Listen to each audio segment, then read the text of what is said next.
ये लोग अपने बच्चों को तो विदेश में पढ़ाते हैं, अच्छा बढ़िया यूनिवर्सिटी में पढ़ने देते हैं, और पिछड़े दलितों को कावड़ लाने पे लगा देते हैं। चलो भाई देखो अब मैं क्या करता हूँ। अखिलेश यादव मुख्यमंत्री मुलायम सिंह के बेटे, हम तो चाहते हैं कल्याण सिंह जी का बेटा, हम तो चाहते हैं बच्चे अच्छे प्रकाश गुप्ता जी का बेटा गया, हम तो न चाहते कोई गया।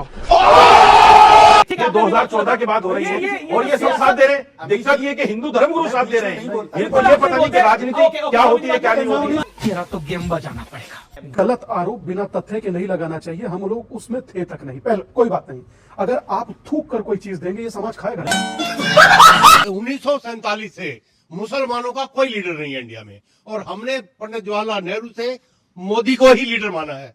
जनाब, आपने जवाहरलाल नेहरू की पार्टी को तो 65 साल वोट दिए हैं, लेकिन मोदी के सारे बेनिफिट तो लिए, वोट नहीं देते आप। क्या बात, ये बात है। काशी में इतनी जमीन थी, मंदिर के बगल में मस्जिद कैसे?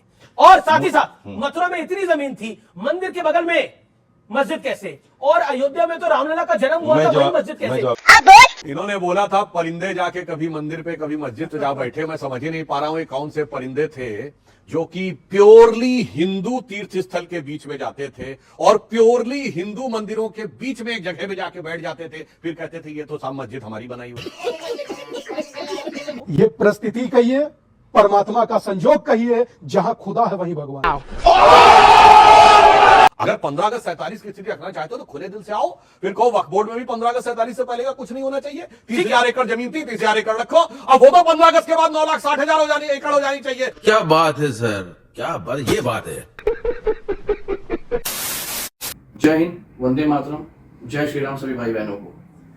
दोस्तों, जैसे कि आप सभी जानते हैं, जब से योगी जी की सरकार यूपी में आई है, समाजवादी पार्टी का नैरेटिव सेट है कि भारतीय जनता पार्टी और योगी सरकार सिर्फ हिंदुओं की बात करती है। लेकिन आपको बताते चले, 2014 से जब से मोदी जी की गवर्नमेंट आई है, मुस्लिम समुदाय को और हिंदू समुदाय को बराबरी फैसिलिटी गवर्नमेंट की साइड से मिली है। इनफैक्ट कई क्षेत्रों में मुस्लिम बहुल क्षेत्रों को ज्यादा फैसिलिटीज मिली है अकॉर्डिंग टू हिंदू क्षेत्रों के हिसाब से। अब आप जैसे कि सभी जानते हैं कि समाजवादी पार्टी का कोई भी प्रवक्ता हो और वो सुधांशु त्रिवेदी जी के सामने बैठा हो डिबेट करने के लिए, तो किस तरीके से सुधांशु त्रिवेदी एक एक शब्द, एक एक वर्ड का और एक एक तथ्य के बाल की खाल उतार के दे देते हैं। वो बताएंगे इस किताब में था, वो कोट करेंगे, पृष्ठ नंबर, पेज नंबर क्या था, वो श्लोक कोट करेंगे, राइटर का नाम कोट करेंगे, पूरा तथ्यात्मक रूप से उसे क्लैरिफिकेशन देते हैं। आज की डिबेट भी बहुत मजेदार होने वाली है। समाजवादी पार्टी के प्रवक्ता बोलते हैं कि कावड़ लाना उन्हें अच्छा नहीं लगता, उन्हें पसंद नहीं कि लोग कावड़ लाते हैं। तो इस पर डिबेट बनी है, एक बहस बनी है, बहुत ही शानदार डिबेट होने वाली है। डिबेट में अंत तक बने रहें। सुधांशु त्रिवेदी जी से बहुत कुछ सीखने को मिलेगा, ज्ञान के भंडार है। अपने धर्म, हिंदू धर्म के बारे में सीखने को मिलेगा, इतिहास के बारे में सीखने को मिलेगा। और मेरे ख्याल से आज के डेट में सारे युवा पीढ़ी को सुधांशु त्रिवेदी जी की डिबेट्स देखनी चाहिए, उनके ज्ञान वर्धन के लिए। तो आपका समय ज्यादा ना लेते हुए डिबेट को शुरू करते हैं, और आप सभी से अनुरोध है कि पूरी वीडियो देखें और अपने वैल्यूएबल कमेंट जरूर दें। तो चलिए शुरू करते हैं। सुधांशु त्रिवेदी और अश्विनी उपाध्याय कांवड़ लाए थे क्या? ईमानदारी से अमित, शिव की शपथ है, कांवड़ ईमानदारी तो से मैं भी नहीं लाया। चलो भाई देखो अब मैं क्या करता हूँ। एक बात कहना चाहता हूं बहुत माफी के नहीं, ये साथ, तो- मैं खुद 5 बार लेकर अरे आया। मैं 4 से 5 बार इसका लाया हूं, जवाब नहीं देंगे मगर आप। मैं इस बात को बहुत जिम्मेदारी के साथ भाटी जी से पूछना चाहता हूं। कावड़ यात्रा पर प्रश्न उठाने का बहुत ताकत जुटाया, या शायद जुटाने की भी जरूरत नहीं, पता है आप सब बटे हुए हैं। इतनी बात ये हज यात्रा पर बोल के दिखा दो। ठीक है, मैंने जो कहा है, मेरी आदत रही उस है। भाव को या तो आप समझ नहीं रहे, जानबूझ के अवॉइड कर रहे क्या हैं। भाव था, क्या भाव था? ये लोग अपने बच्चों को तो विदेश में पढ़ाते हैं, अच्छा बढ़िया यूनिवर्सिटी में पढ़ने देखिए, देते ये हैं, और पिछड़े दलितों को कावड़ लाने पर लगा देते हैं। चलो भाई देखो अब मैं क्या करता हूँ। यूपी का एक नेता बताइए जिसका बेटा विदेश में पढ़ा हो, मुख्यमंत्री का बताइए। अखिलेश यादव मुख्यमंत्री मुलायम सिंह के बेटे, हम तो चाहते हैं- कल्याण सिंह जी का बेटा हम तो पढ़ा, चाहते हैं बच्चे न अच्छी प्रकाश जगह गुप्ता पढ़ें। जी का बेटा गया, हम तो न चाहते कोई गया। जितने भी धर्मगुरु खड़े हुए स्टेज पर, सबने मुसलमानों को मिलेच, विधर्मी, इनको काट दो, इनको मार दो, इनसे रिश्ता ना रखो, दुकान पर सामान ना लो, इनसे किराएदार ना इनको रखो। ये सब क्या चीज है भाई? ठीक है, ठीक है, ये आपने भी बात 2014 की बात हो रही ये है और तो ये सब सियासत- साथ दे रहे हैं। दिक्कत ये कि हिंदू धर्मगुरु साथ दे रहे हैं। इनको बिल्कुल ये आप पता नहीं नहीं कि बोलते। राजनीति ओके, ओके, क्या अमित होती है क्या नहीं बात होती। तेरा तो गेम बजाना पड़ेगा। गलत आरोप बिना तथ्य के नहीं लगाना चाहिए, हम लोग उसमें थे तक नहीं। पहले कोई बात नहीं, अगर आप थूक कर कोई चीज देंगे ये समाज खाएगा नहीं। 1947 से मुसलमानों का कोई लीडर नहीं है इंडिया में, और हमने पंडित जवाहरलाल नेहरू से मोदी को ही लीडर माना है। जनाब, आपने जवाहरलाल नेहरू की पार्टी को तो 65 साल वोट दिए हैं जी, लेकिन मोदी के सारे बेनिफिट तो लिए, वोट नहीं देते आप। क्या बात है सर, क्या बात, ये बात है। धर्म का और धार्मिक लोगों का काम है मनुष्य को सही मार्ग दिखाना, सत्य का मार्ग दिखाना, भाईचारा पैदा करना, प्रेम मोहब्बत पैदा करना, एकता पैदा करना। जो आपने शुरू में एक नारे का जिक्र किया, एक है तो सेफ है, मैं पूरी तरह समर्थन करता हूँ। अच्छा, समर्थन है, बिल्कुल समर्थन करता हूँ। अच्छी बात का समर्थन सबको करना चाहिए। और बटोगे तो कटोगे। पार्टी बटोगे कटोगे नेगेटिव नारा है। अच्छा, हुआ बटेंगे तो कटेंगे। 2025 का नारा होगा घटेंगे तो कटेंगे, क्योंकि हम जहां जहां घटे वहां वहां कटे। अफगानिस्तान में घटे तो कटे, पाकिस्तान में घटे तो कटे, बांग्लादेश में घटे तो कट रहे हैं, कश्मीर में घटे तो कटे, जहां जहां घटे वहां वहां कटे। सही बात है। तो ये घटना रुकना चाहिए, और घट रहे हैं। घटने का मूल कारण है 5 तरीके का जिहाद: लब जिहाद, ड्रग जिहाद, घुसपैठ जिहाद, धर्मांतरण जिहाद, जनसंख्या जिहाद। बात तो सही है। क्या बनाना था क्या बना बैठे, कहीं मंदिर बना बैठे, कहीं मस्जिद बना बैठे। हमसे तो अच्छे ये परिंदे हैं जनाब, कभी मंदिर पे जा बैठे, कभी मस्जिद पे जा बैठे। लेकिन एक ये बनाने पे मुझे याद आया, इसका जवाब दीजिए, इसका जवाब दीजिए। काशी में इतनी जमीन थी, मंदिर के बगल में ही मस्जिद कैसे? और साथ ही साथ मथुरा में इतनी जमीन थी, मंदिर के बगल में मस्जिद कैसे? और अयोध्या में तो रामलला का जन्म हुआ था, वही मस्जिद कैसे? ये मतलब ये सहयोग था या प्रयोग था? आपको लगता नहीं है कि ये वाकई त्रुटि थी? इन्होंने बोला था परिंदे जाके कभी मंदिर पे कभी मस्जिद पे जा बैठे। मैं समझ ही नहीं पा रहा हूं ये कौन से परिंदे थे जो कि प्योरली हिंदू तीर्थ स्थल के बीच में जाते थे और प्योरली हिंदू मंदिरों के बीच में एक जगह में जाके बैठ जाते थे, फिर कहते थे ये तो सब मस्जिद हमारी बनाई हुई। कोर्ट ने लिखा 12वीं शताब्दी से पहले के वहां पर जमीन के नीचे मंदिर होने के हमारे पास कोई आर्कियोलॉजिकल एविडेंस नहीं। और अगर आर्कियोलॉजिकल एविडेंस की बात करें तो अगर ये डॉक्यूमेंटरी एविडेंस मानने से मना कर दे तो 6 दिसंबर 92 से पहले वहां कोई स्ट्रक्चर था, इसका आज कोई आर्कियोलॉजिकल एविडेंस।